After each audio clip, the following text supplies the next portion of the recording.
Okay, thank you, Emily, for coming in to talk about your coaching cycle. I want to get started with just an overview of your needs assessment and the things that we've looked at to determine what your goals are going to be and where you're going to go from here. So, what were you thinking as you began to plan for this unit? So I looked at my ACAP scores from last year, and we had good numbers. I mean, the total number of 4s and 3s, we had 17 proficient, or not 17, we had 15 and 7 that were proficient, and then 7 and 10 that were sufficient or below grade level. So our math growth, however, was not as high as I would like it to have been. I would have liked to have seen more growth. So I really wanted to focus this year on trying to attain that growth and continuing what second grade has going, because they have, with the exception of a few, they're coming into me already knowing a lot. Great. So with that, I really wanted to kickstart and get started with multiplication as soon as possible, because I think that we will be able to knock out fluency by December. Okay, that sounds good.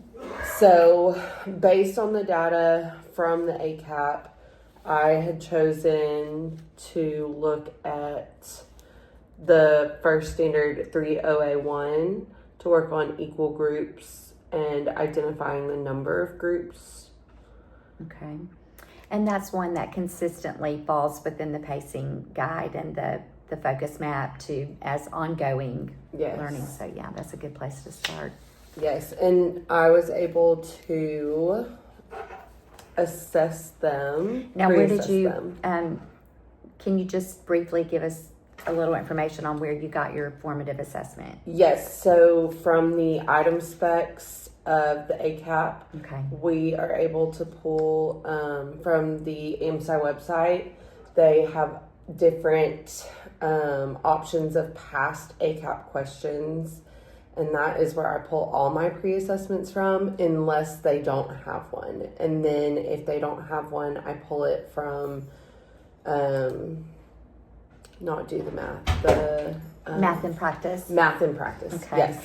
I did notice too on this one. I know most of the time we try to do the short answer questions, the ones that give us a little more information. But on this one, after we talked about it, we did choose the multiple choice, and I think that it really did the job more than even the short answer questions. I feel like you can see kind of where they're messing up. So, for example, this student got this question correct, but all it was asking was which symbol are we needing to look at. Whereas if you look at all the other items, you can see that she isn't differentiating.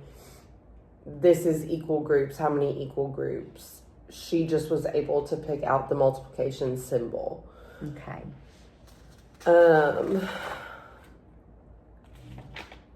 Thankfully, we had every student get at least one question right. Oh, that's awesome. So I was really proud of that.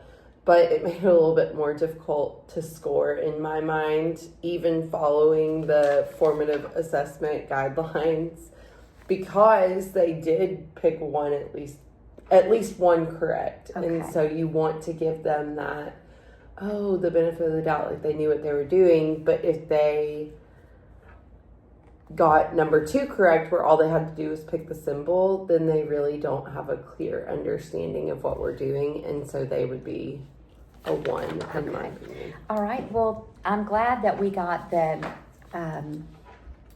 needs identified, and I see that you've already done the pre-assessment. So when we get back together, we will go through that work, and we will get the students grouped and come up with a plan for grouping those students based on the pre-assessment. Okay. Thank you.